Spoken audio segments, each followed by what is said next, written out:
여러분 안녕하세요. 박영주 변호사입니다.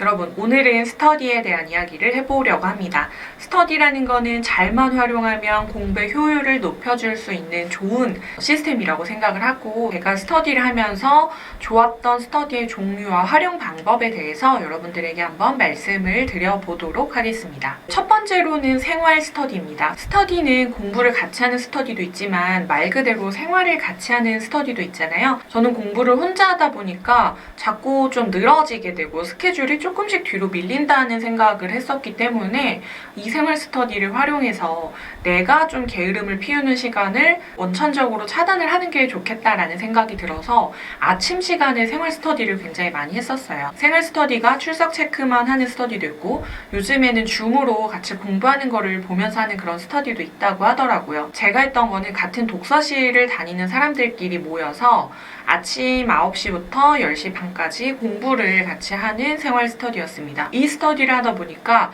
9시까지 바로 공부를 스타트를 해야 되기 때문에 10분 정도 일찍 와서 준비를 하게 됐고요.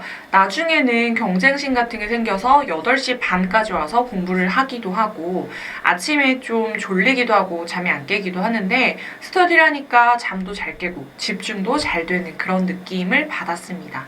아침에 생활 스터디 정말 추천하고요. 그리고 점심 먹고 나서 굉장히 졸린 시간 있잖아요. 이럴 때도 생활 스터디를 하면서 좀 긴장감을 유지하면 집중도 잘 되고 효율도 올라가는 것 같아서 추천을 드립니다. 두 번째로는 아웃풋 스터디입니다. 아웃풋 스터디라는 거는 제가 임의로 이름을 붙인 건데, 혼자 공부를 오랜 시간 동안 계속 하게 되면은 이거 내가 분명히 아는 것 같긴 한데 진짜 내가 아는 게 맞을까? 이 문제가 시험에 나왔을 때 내가 이게 정답이라고 고를 수 있을까? 이런 의심이 계속해서 들잖아요. 그래서 사실은 내가 아는 거는 제끼고 빨리 넘어가서 내가 모르는 걸 공부해야 되는데, 이게 내가 아는 건지 확신이 들지 않으니까 내가 아는 것도 2번, 3번 반복해서 보게 되는 그런 시간 낭비 현상이 발생하게 되는 것 같아요. 그래서 제가 추천하는 게 아웃풋 스터디입니다. 아웃풋 스터디라는 거는 우선은 책을 하나 정해요. 진도를 같이 정해서 책을 같이 보거나 혹은 모의고사나 기출문제를 같이 푸는 식으로 진도를 설정을 합니다. 그리고 나서 돌아가면서 서로 틀린 부분을 왜 틀렸는지를 설명하거나 혹은 중요하다고 생각하는 부분을 설명하는 식으로 입 밖으로 내는 겁니다. 만약에 문제 푸는 게 아니라 기본서를 보는 거였다면 기본서의 내용을 내가 강사가 된 것처럼 스터디원들에게 설명을 해주는 그런 시간을 갖게 되는 겁니다. 이렇게 아웃풋으로 내는 거는 사실 공부의 효율로 보면은 그 시간 자체의 효율성이 그렇게 높은 건 아니기 때문에 시험에 임박했을 때는 추천드리지 않고, 시험이 한 6개월 이상 남아서 조금 루즈해질 수 있는 그런 기간에 하는 거를 추천을 드리고요. 내가 공부를 할 때 수동적으로 이거를 읽고 그렇구나 이해하는 거랑 내가 입 밖으로 내는 거는 전혀 다른 차원의 문제거든요.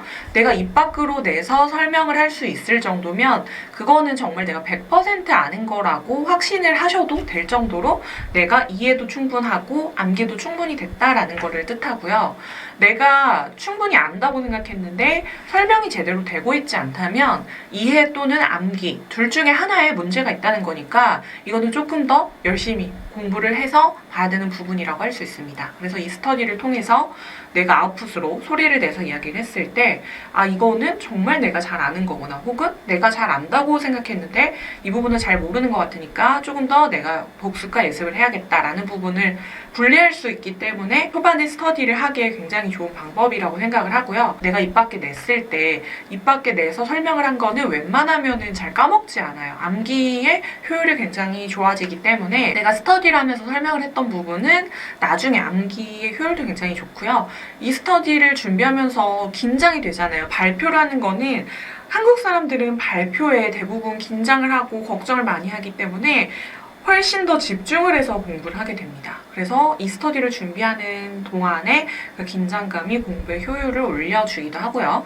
다른 사람이 설명하는 걸 들으면서 내가 몰랐던 부분이 이해가 되기도 하고, 나는 이렇게 이해했는데 저 사람은 저렇게 이해했구나 하면서 다른 사람이 공부를 한 걸 보면서 내가 이해한 부분을 다른 각도로 생각을 해본다거나, 아니면 다른 사람은 저 정도까지 이해를 했단 말이야 하면서 자극이 돼서 공부를 더 열심히 할 수 있는 그런 효과를 볼 수가 있습니다. 마지막으로 스터디 원들을 고르는 방법을 말씀드리고 싶습니다.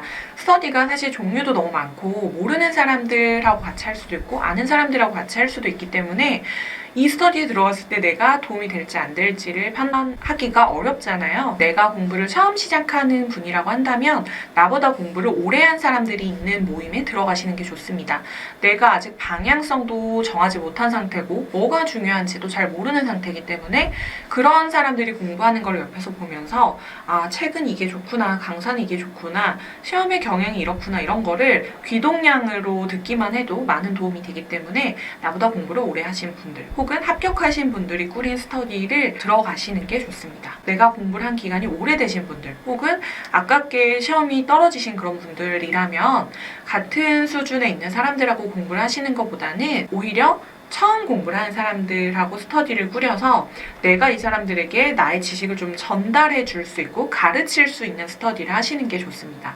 어차피 다 경쟁자인데 내가 가르쳤다가 나는 떨어지고 이 사람 붙으면 어떡하나 이런 걱정을 하실 수 있는데요. 내가 가르치는 것 자체가 오히려 나의 실력을 더 상승하게 만들어줍니다. 제가 사법시험 2차를 제시에서 떨어지고 삼시 준비를 할 때 다시 1차 시험을 쳐야 됐잖아요. 그때 공부를 처음 시작하는 분들하고 스터디를 꾸려서 같이 문제를 풀고 돌아가면서 설명을 하고 이런 것들을 했었는데요. 아무래도 제가 공부를 가장 오래 했다 보니까 그분들에게 자연스럽게 그분들이 질문하는 거를 가르쳐 드리게 되고 제가 좀 주도를 하는 스터디를 하게 됐었어요. 오히려 그분들한테 제가 가르치다 보니까 설명을 하면서 제가 책 한 번 더 보게 되고 그리고 가르치는 게 사실 말로 하다 보니까 재밌거든요.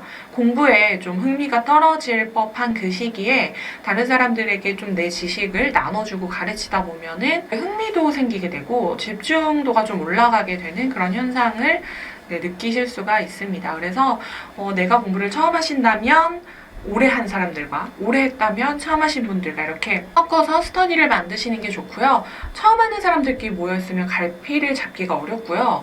오래 공부한 사람들끼리 모여있으면 자칫하다 매너리즘에 빠지거나 아니면 시간이 많다고 생각해서 다 똑같은 생각만 하잖아요. 좀 매너리즘에 빠질 수가 있고 혹은 시간이 많다고 생각해서 공부를 좀 여유롭게 하다가 다시 기회를 아깝게 놓쳐버리는 그런 일이 발생할 수도 있습니다. 스터디 그룹이 굉장히 많은데 스터디 그룹들을 보면은 여기는 전원이 다 합격하고 여기는 전원이 다 떨어지는 그런 경우를 많이 봅니다. 결국에는 끼리끼리 유유상종이라는 말이 맞다라는 그런 생각이 드는데요. 그렇기 때문에 스터디원들을 고르실 때는 무엇보다도 정말 열심히 할 것 같은 그런 스터디를 들어가시는 게 가장 좋습니다. 그러면 오늘 스터디와 관련된 영상은 여기까지 찍도록 하겠고요. 오늘도 제 영상을 봐주셔서 감사합니다. 여러분 안녕.